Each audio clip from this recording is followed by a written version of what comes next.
Selamat siang, jemaat Tuhan yang terkasih. Ya, kembali siang hari ini kita boleh berjumpa dalam pendalaman Alkitab kita ya. Kita mau belajar kebenaran firman Tuhan yang hari ini terdapat dalam Lukas pasal yang ke-7 ayat yang ke-18 sampai 35 ya. Nah, di dalam bacaan kita pada siang hari ini hanya terdapat satu perikop di sana, di mana LAI atau Lembaga Alkitab Indonesia memberikan judul Yesus dan Yohanes Pembaptis. Ya. Nah, oleh sebab itu mari kita akan bersama-sama belajar mengenai perikop atau dasar pembelajaran kita pada siang hari ini. Namun sebelumnya kita akan berdoa terlebih dahulu, kita meminta Tuhan boleh menolong dan menyertai pembelajaran kita pada siang hari ini. Mari kita berdoa. Bapa kami dalam surga, kami mengucap syukur ya Tuhan untuk siang hari ini. Tuhan yang boleh senantiasa menolong kami, dalam kami boleh melakukan apa yang kami lakukan hari ini ya Tuhan. Di siang hari ini ya Tuhan, kami sadar kami boleh selalu belajar. Kami rindu untuk kami boleh belajar akan firman Tuhan. Tuhan, sebentar jikalau kami akan belajar bersama-sama, biar kiranya Tuhan boleh menolong kami, Tuhan yang boleh menguatkan hati kami ya Tuhan. Pertama, Tuhan boleh mengurapi kami agar kami boleh mengerti dan memahami apa yang menjadi kebenaran-Mu yang akan kami pelajari pada siang hari ini. Urapi juga hamba-Mu yang penuh dengan keterbatasan ini ya Tuhan. Biar kiranya apa yang boleh kami pelajari bersama-sama sekali lagi boleh menguatkan hati kami ya Tuhan. Terima kasih Tuhan, terima kasih. Kami siap untuk kami boleh belajar akan firman-Mu dan di dalam nama Tuhan kami Yesus Kristus kami berdoa. Amin. Ya, mari Bapak Ibu, kita akan membuka bagian firman Tuhan kita yang akan menjadi dasar pembelajaran kita pada siang hari ini, yaitu Lukas pasal 7 ayat 18 sampai 35. Lukas pasal 7 ayat 18 sampai 35. Saya bacakan buat Bapak Ibu Saudara sekalian.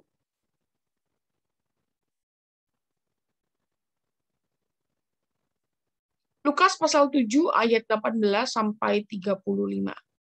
Ketika Yohanes mendapat kabar tentang segala peristiwa itu dari murid-muridnya, ia memanggil 2 orang dari antaranya dan menyuruh mereka bertanya kepada Tuhan, "Engkaukah yang akan datang itu? Atau haruskah kami menantikan seorang lain?" Ketika kedua orang itu sampai kepada Yesus, mereka berkata, "Yohanes Pembaptis menyuruh kami bertanya kepadamu, Engkaukah yang akan datang itu? Atau haruskah kami menantikan seorang lain?" Pada saat itu Yesus menyembuhkan banyak orang dari segala penyakit dan penderitaan dan dari roh-roh jahat, dan ia mengaruniakan penglihatan kepada banyak orang buta. Dan Yesus menjawab mereka, "Pergilah dan katakanlah kepada Yohanes apa yang kamu lihat dan kamu dengar. Orang buta melihat, orang lumpuh berjalan, orang kusta menjadi tahir, orang tuli mendengar, orang mati dibangkitkan, dan kepada orang miskin diberitakan kabar baik. Dan berbahagialah orang yang tidak menjadi kecewa dan menolak aku." 24. Setelah suruhan Yohanes itu pergi, mulailah Yesus berbicara kepada orang banyak itu tentang Yesus. "Untuk apakah kamu pergi ke padang gurun, melihat bulu yang digoyangkan angin kian kemari? Atau untuk apakah kamu pergi, melihat orang yang berpakaian halus, orang yang berpakaian indah dan yang hidup mewah, tempatnya di istana raja? Jadi untuk apakah kamu pergi? Lihat nabi? Benar, dan aku berkata kepadamu, bahkan lebih daripada nabi. Karena tentang dia ada tertulis, lihatlah aku menyuruh utusanku mendahului engkau, ia akan mempersiapkan jalanmu di hadapanmu. Aku berkata kepadamu, di antara mereka yang dilahirkan oleh perempuan, tidak ada seorang pun yang lebih besar daripada Yohanes. Namun yang terkecil dalam kerajaan Allah lebih besar daripadanya. Seluruh orang banyak yang mendengar perkataannya, termasuk para murid, termasuk para pemungut cukai, mengakui kebenaran Allah karena mereka telah memberi diri dibaptis oleh Yohanes. Tetapi orang-orang Farisi dan ahli-ahli Taurat menolak maksud Allah terhadap diri mereka karena mereka tidak mau dibaptis oleh Yohanes. Kata Yesus, dengan apakah akan kuumpamakan orang-orang dari angkatan ini? Dan dengan apakah mereka itu sama? Mereka itu seumpama anak-anak yang duduk di pasar dan saling menyerukan. Kami meniup seruling bagimu, tetapi kamu tidak menari. Kami menyanyikan kidung duka, tetapi kamu tidak menangis. Karena Yohanes Pembaptis datang, ia tidak makan roti dan tidak minum anggur, dan kamu berkata, ia kerasukan setan. Kemudian anak manusia datang, ia makan dan minum, dan kamu berkata, lihatlah, ia seorang pelahap dan peminum, sahabat pemungut cukai dan orang berdosa. Tetapi hikmat dibenarkan oleh semua orang yang menerimanya. Bapak Ibu, demikian jauh pembacaan firman Tuhan kita pada siang hari ini. Ya, ini dasar pembelajaran kita dalam pendalaman Alkitab kita siang hari ini. Nah, untuk mempermudah kita belajar akan perikop ini, ya, saya akan membagi perikop ini menjadi 3 bagian. Bagian yang pertama, kita akan belajar mengenai pertanyaan Yohanes Pembaptis yang diajukan kepada Tuhan Yesus, ya, yaitu ayat 18 sampai 23. Bagian yang kedua, kita akan belajar mengenai perkataan Yesus tentang Yohanes Pembaptis, ayat 24 sampai 30, dan bagian yang terakhir mengenai selipan perumpamaan yang diajarkan Tuhan Yesus dari ayat 31 sampai 35. Nah, untuk itu marilah kita mulai terlebih dahulu bagian yang pertama. Kita baca kembali ayatnya yang ke-18 sampai 23. Ketika Yohanes mendapat kabar tentang segala peristiwa itu dari murid-muridnya, ia memanggil 2 orang dari antaranya dan menyuruh mereka bertanya kepada Tuhan, "Engkaulah yang akan datang itu, atau haruskah kami menantikan seorang lain?" Ketika kedua orang itu sampai kepada Yesus, mereka berkata, "Yohanes Pembaptis menyuruh kami bertanya kepadamu, engkaukah yang akan datang itu, atau haruskah kami menantikan seorang lain?" Pada saat itu Yesus menyembuhkan banyak orang dari segala penyakit dan penderitaan dan dari roh-roh jahat, dan ia mengaruniakan penglihatan kepada banyak orang buta. Dan Yesus menjawab mereka, "Pergilah dan katakanlah kepada Yohanes apa yang kamu lihat dan kamu dengar. Orang buta melihat, orang lumpuh berjalan, orang kusta menjadi tahir, orang tuli mendengar, orang mati dibangkitkan, dan kepada orang miskin diberitakan kabar baik. Dan berbahagialah orang yang tidak menjadi kecewa dan menolak aku." Bapak Ibu, tentu kita masih ingat ya pembelajaran kita minggu kemarin, ya.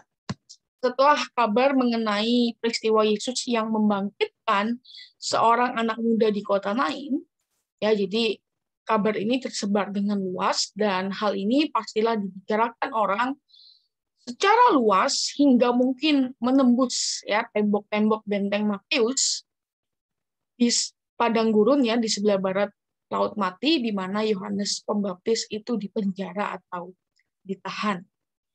Tentunya kita telah belajar dalam pasal yang ketiga ya mengapa Yohanes Pembaptis ada di dalam penjara.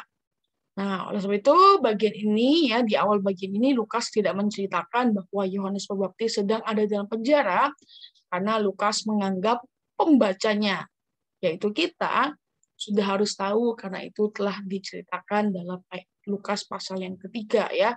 Kenapa Yohanes ada di penjara? Karena ia menegur Herodias akibat kejahatannya dan Herodes akhirnya memasukkan Yohanes Pembaptis ke dalam penjara. Nah, kita kembali ke pembahasan kita. Setelah mendengar tentang kisah Yesus yang ia dengar dari para murid-muridnya, Yohanes Pembaptis kemudian menyuruh 2 utusan untuk pergi menanyakan mengenai apakah Yesus adalah Mesias yang dijanjikan. Ya, pertanyaan Yohanes, apakah engkau yang akan datang atau adakah yang lain? Ya, itu pertanyaan yang bisa diartikan sebagai Mesias yang dijanjikan. Nah, jadi saya ulang kembali, Yohanes Pembaptis menyuruh 2 utusan, 2 muridnya untuk pergi bertanya kepada Tuhan, "Tuhan, apakah engkau Mesias yang dijanjikan?" Nah, kita belajar dulu nih ya Bapak Ibu ya, jemaat Tuhan sekalian, kenapa harus ada 2 utusan? Ya, tentu kita ingat ya, penggunaan 2 utusan atau 2 saksi dalam mendengar sebuah perkara adalah satu hal yang lumrah yang ada pada masa itu. Karena apa? Karena kalau hanya satu saksi saja, maka apa yang menjadi kesaksiannya itu tidak dapat dibenarkan. Itu sudah ada hukumnya, ya, diatur dalam Ulangan 19 ayat 15. Nah, oleh sebab itulah, jadi ketika Yohanes mengirimkan dua utusan, maka dua utusan ini akan menjamin bahwa apa yang nantinya didengar dari perkataan Tuhan itu akan disampaikan dengan baik kepada Yohanes. Nah, pertanyaan Yohanes Pembaptis mengenai apakah Yesus merupakan Mesias yang dijanjikan, ya. Di sini pastilah membuat kita bertanya-tanya, loh, apakah benar nih seorang Yohanes Pembaptis, seorang yang dipakai Tuhan luar biasa mempersiapkan jalan bagi Tuhan, tidak mengerti dan ragu terhadap kemesiasan Tuhan Yesus? Nah, pertanyaan ini menjadi sebuah pertanyaan yang penting sebenarnya Bapak Ibu ya, karena ini juga mau menunjukkan bahwa sekalipun Yohanes Pembaptis adalah seorang pendahulu, ya, Yohanes Pembaptis pun masih bergumul dalam memahami pelayanan Tuhan. Iman Yohanes Pembaptis atau setidaknya murid-muridnya ingin mendapatkan penegasan mengenai hal ini. Ya, oleh sebab itulah Yohanes Pembaptis menanyakan hal tersebut. Karena di satu sisi Tuhan Yesus juga belum pernah menyatakan bahwa dirinya adalah Mesias yang dijanjikan di depan. Ya. Nah, pertanyaan Yohanes Pembaptis ini juga menjadi satu hal yang penting Bapak Ibu, karena pertanyaan ini juga diiringi oleh persepsi banyak orang mengenai Tuhan Yesus. Kita masih ingat pelajaran kita minggu lalu, ya, setelah Tuhan membangkitkan seorang anak muda di Nain, banyak desas-desus gitu ya. Banyak orang menyebut Yesus sebagai nabi besar karena mukjizat yang dilakukannya.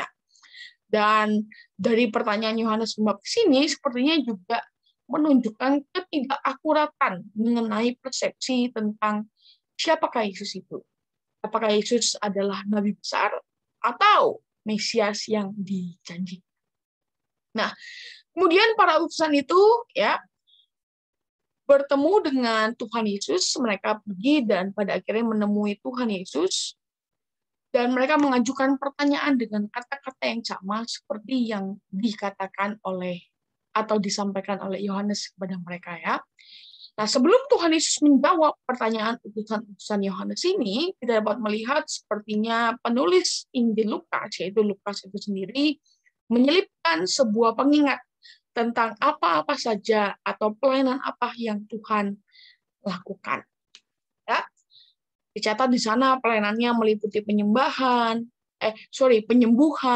pengusiran setan, dan bahkan orang-orang buta yang dapat melihat kembali.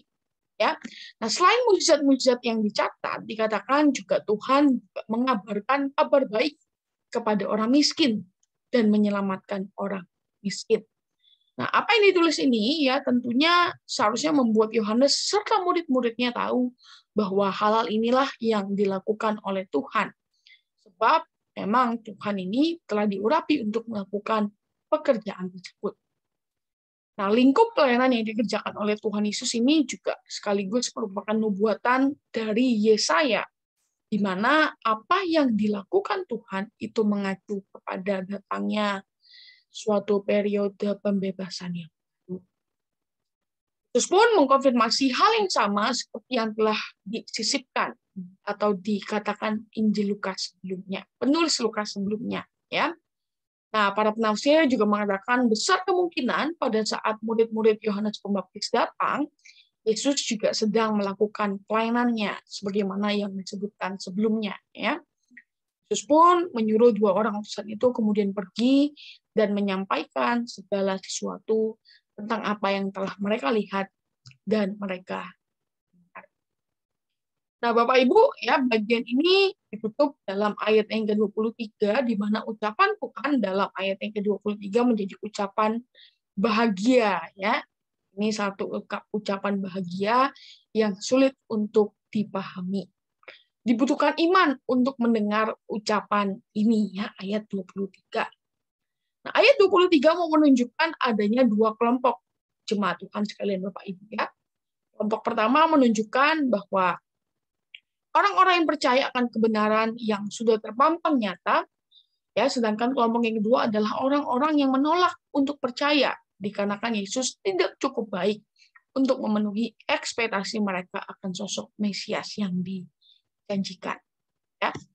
Nah, bagi orang-orang yang jujur, yang berlaku adil dalam mencari kebenaran, akan ada cukup banyak alasan untuk menegaskan kebenaran itu.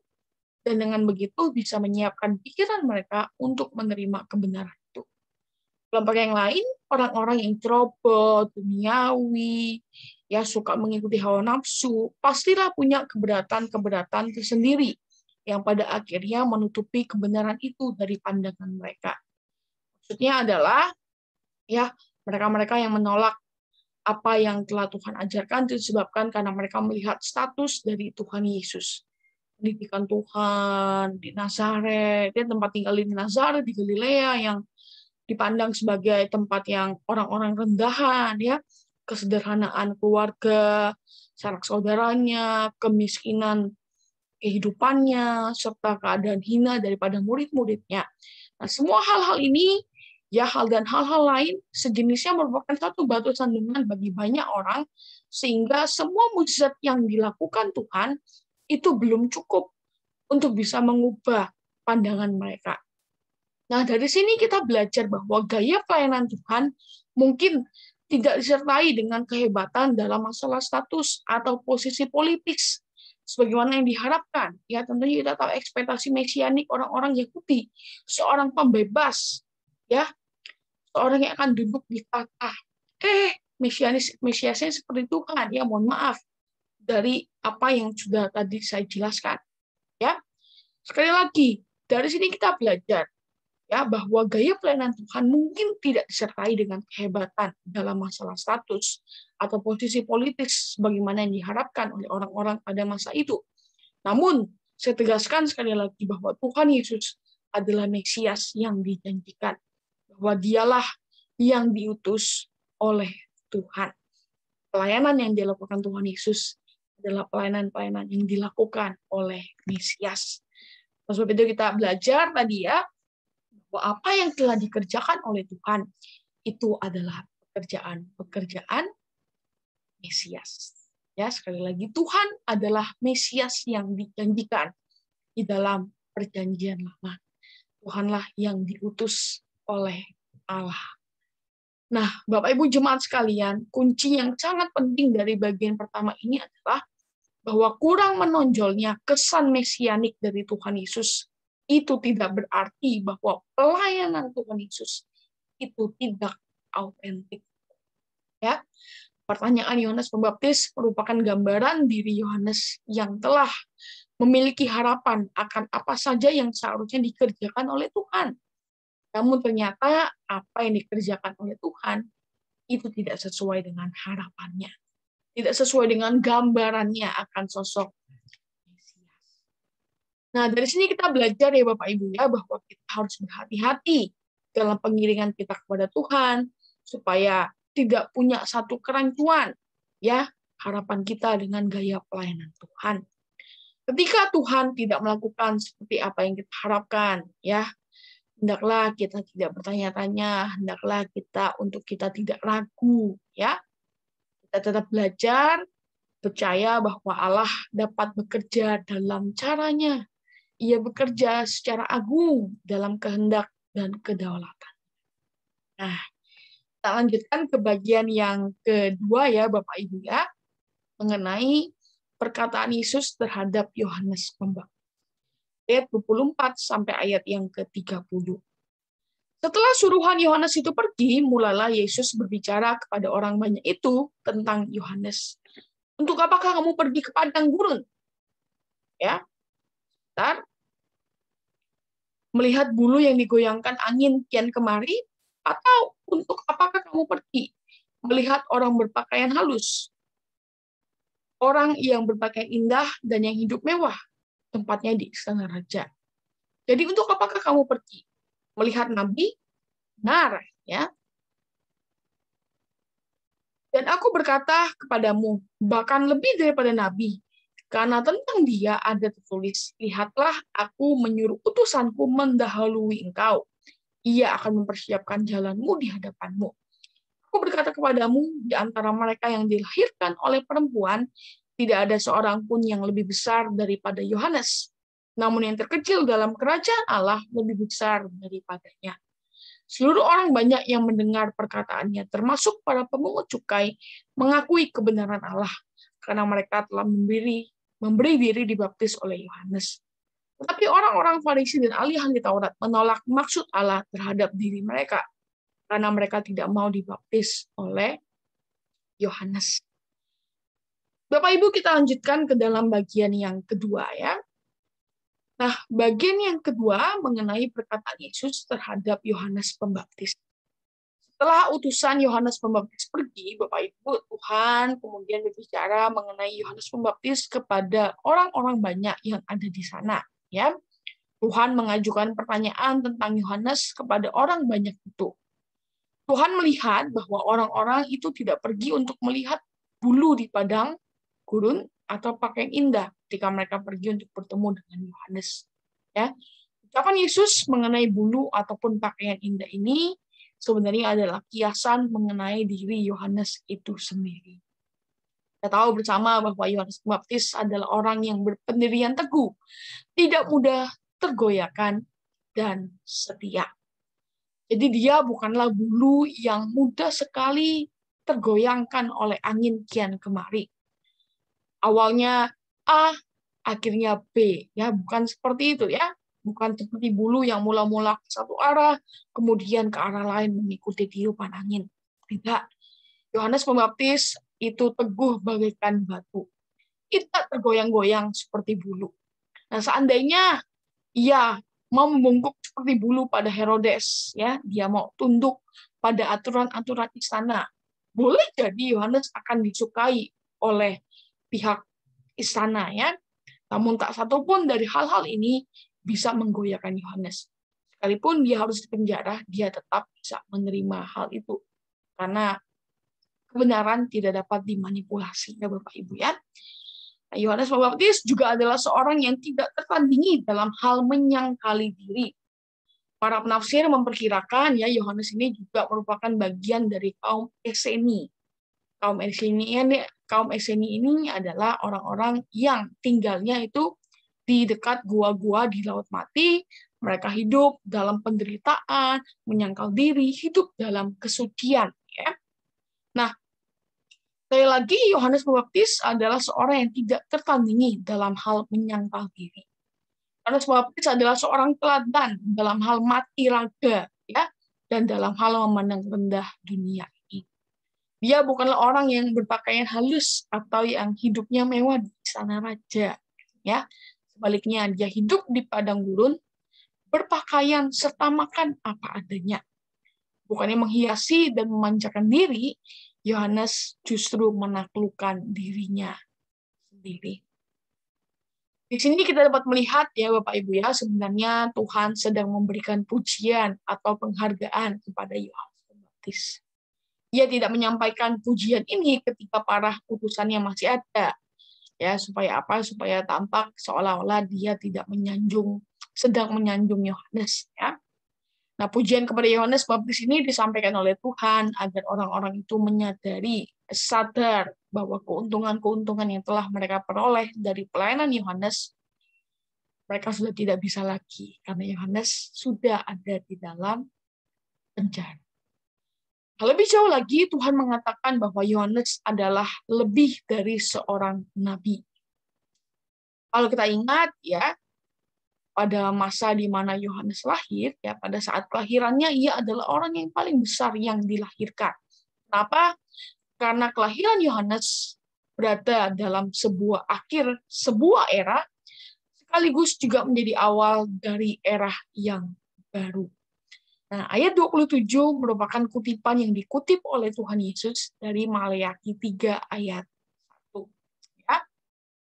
Jadi Yohanes dipersiapkan oleh Allah untuk menyatakan kehendak Allah kepada orang-orang dan membantu orang-orang ini untuk masuk ke dalam era yang baru dalam rencana Allah.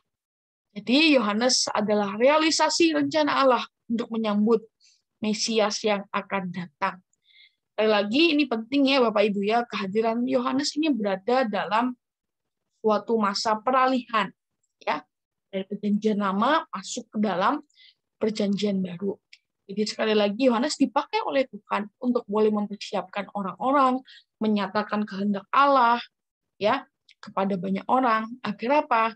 Agar orang-orang ini boleh siap masuk dalam era yang baru.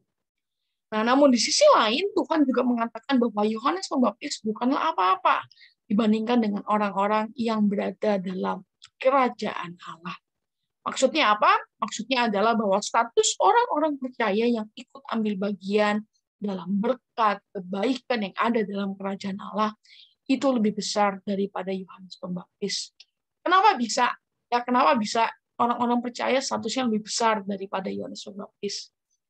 Nah, hal ini terjadi dikarenakan kehadiran Yohanes Pembaptis dapat dianalogikan seperti jembatan yang menyambungkan orang-orang untuk masuk ke dalam era yang baru, yaitu kerajaan Allah. Nah, oleh sebab itu pastilah orang-orang yang diantarkan oleh Yohanes Pembaptis ini untuk masuk ke dalam era yang baru itu pasti akan memiliki kedekatan yang lebih akrab ya dibanding Yohanes Pembaptis atau bahkan pendahulu-pendahulu di era sebelumnya. Nah, kita lanjutkan Bapak Ibu ya. Perkataan Tuhan ini kemudian memancing respon daripada pendengarnya saat itu. Dikatakan bahwa orang banyak dan para pemungut cukai mengakui apa yang telah Tuhan katakan itu sebagai sebuah kebenaran. Ya, karena memang mereka telah memberikan diri mereka untuk dibaptis. Maksudnya mereka sadar kebutuhan mereka untuk bertobat. Nah, orang-orang rendahan ini ya, lalu bersama pemungut cukai seringkali dipandang rendah oleh orang-orang. Orang-orang rendahan ini mengakui kebenaran Allah dengan menerima jika dinyatakan bahwa mereka ini bersalah atas dosa-dosa mereka.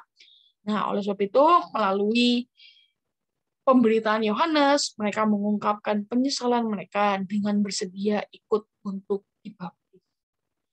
Nah, orang-orang yang biasanya dipandang sebagai orang rendahan ini mengakui kebenaran Allah, mengakui perbuatan serta kebijakannya dalam menunjuk orang seperti Yohanes Pembaptis menjadi pembuka jalan bagi Mesias yang dijanjikan. Dengan demikian, orang-orang rendah itu telah memperlihatkan bahwa ini adalah sebuah tindakan yang baik yang sudah mereka ambil. Ya, nah berbanding terbalik ya, hal ini berbanding terbalik dengan respon orang-orang Farisi dan ahli-ahli Taurat yang secara jelas mereka menolak tentang apa yang Tuhan katakan. Orang-orang Farisi yang paling kecil, orang-orang Farisi yang paling terkenal dalam hal beragama, beribadah, kehidupan soleh, ya saleh, serta para ahli Taurat yang terkenal dengan orang-orang yang terpelajar dalam mempelajari tentang pengetahuan tentang kitab suci. Mereka telah menolak rencana Allah bagi diri mereka. Nah, kita lanjutkan bagian yang terakhir dari pendalaman Alkitab kita ya, Bapak Ibu ya. Kita akan belajar mengenai perumpamaan yang Yesus berikan terkait dengan respon para orang-orang Farisi dan ahli Taurat. Ayatnya yang ke-31 sampai 35. Kata Yesus, ya, dengan apakah akan diumpamakan orang-orang dari angkatan ini? Dan dengan apakah mereka itu sama?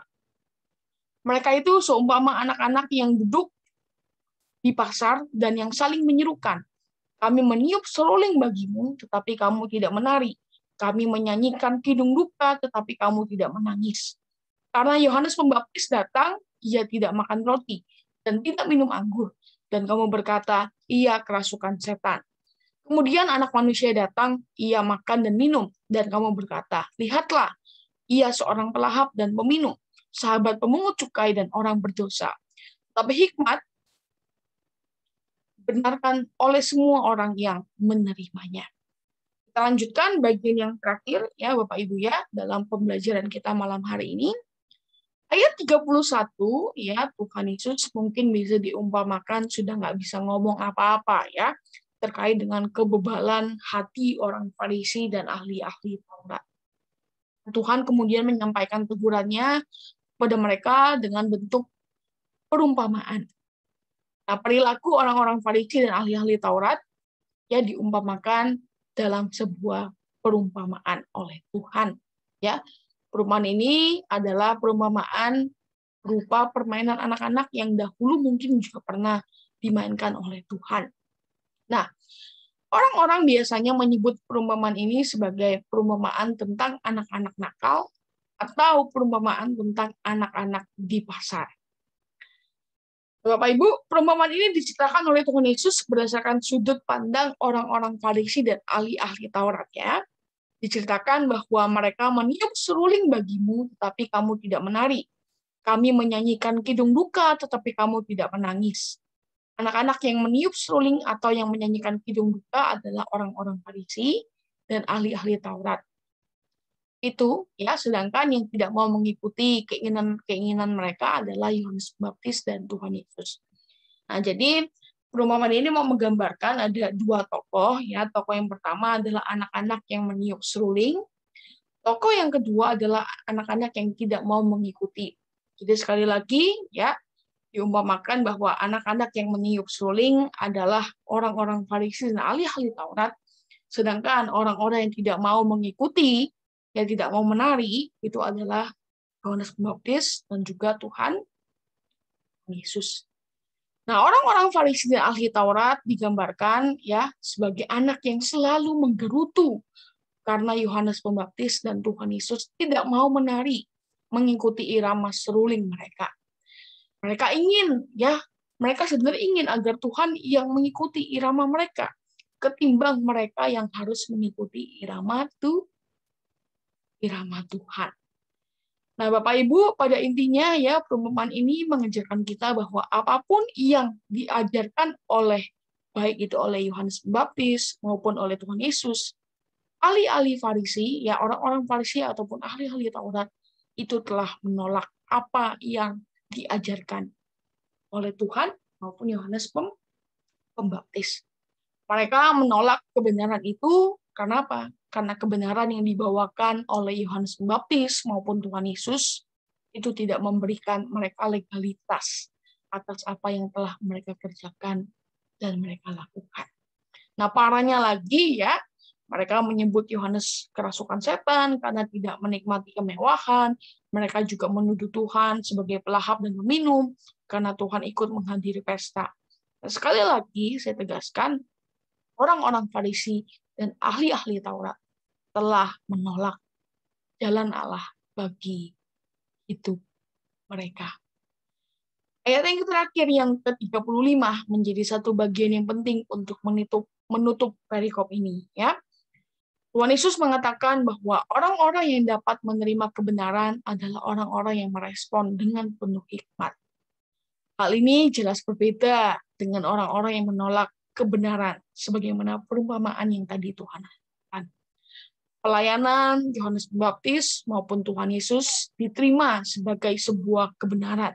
Ya, memang ada orang-orang yang diberi hikmat untuk menerima, dan melalui anugerah Allah mereka akan menyerahkan diri kepada pimpinan dan penguasaan hikmat Allah.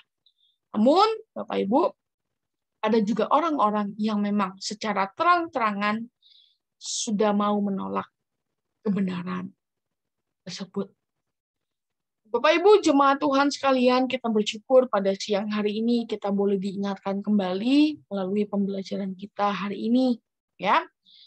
Tentunya kita sebagai orang-orang yang telah menerima bagian untuk masuk dan menikmati kerajaan Allah, ya bahwa status kita lebih besar dari nabi, ya. Begitu marilah kita benar-benar menyerahkan diri kita kepada Tuhan agar kita senantiasa dipenuhi dengan hikmat Allah. Agar dalam pengiringan kita kepada Tuhan, jangan sampai kita jatuh dalam ekspektasi-ekspektasi atau harapan-harapan kita yang kita buat, yang ditujukan hanya untuk memenuhi hasrat diri kita sendiri. Kita percaya kok bahwa Allah memiliki jalannya yang luar biasa dalam kehidupan kita. Begitu ya, kita belajar sekali lagi melalui apa yang boleh kita pelajari pada siang hari ini. Marilah kita datang kepadanya, mengikuti panggilannya, dan menari mengikuti irama sang ilahi. mengikuti irama Tuhan, bukan Tuhan yang mengikuti irama kita. Kiranya apa yang boleh kita pelajari pada siang hari ini boleh menjadi berkat bagi kita semuanya. Amin. Nanti sore kita kembali lagi ya Bapak Ibu ya dalam pembelajaran Alkitab kita. Pukul 5:30 sore nanti Bapak Penatua Linda Haryanto yang boleh membagikan pemahamannya untuk kita semua.